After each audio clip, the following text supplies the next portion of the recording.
नमस्कार मंडळी, कसे आहात? तर आजचा बेत होता आमचा भाकरी आणि डाळीची आमटी. आणि ही सगळ्यांच्याच आवडीची आमची आहे.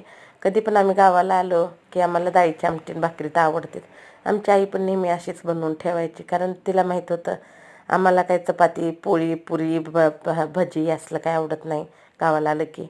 मग तिनं हमेशा म्हणायची वरण शिजवून भात बनवून अशा भाकरी करायला बसायची. आणि कधी पण आलं की खायचं. मग आज आईचीच आठवण आली. म्हणलं चला, तर आज तर काय आई नाही आपल्याला बनवून द्यायला, आपणच हातानं बनवायचं आणि खायचं. मग तिच्यासारखी तर काय आमटी जमणार नाही, पण तिनं पण खूप छान बनवायची आमटी, टेस्ट वेगळीच लागायची. पण डाळीला मी थोडंसं हे केलेलं आहे, हिरव्या मिरच्या कुटून घातल्यात, लसूण घातला आहे आणि कोथिंबीर, आणि अशी साधी सिंपल डाळ बनवलेली आहे. पण खायला खूप छान लागते बरं का, जास्त मसाले नाहीत लागत, काय नाही.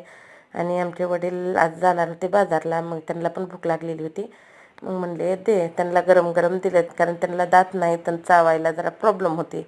मग गरम गरम जेवण असलं की त्यांचं पण जरा पोट भरतं. मग म्हटलं तुम्ही जेव्हा, आम्ही बनवतो तोपर्यंत, नंतर आम्ही खातो. मग आमच्या काकूंनी जेवायला बोलवलं होतं, पण त्यांच्यात आज काल शिवरात्री झाली मग आज प्रसाद ठेवला होता. पण मी काय तिकडे गेले नाही, मी तर वडिलांबरोबरच जेवले.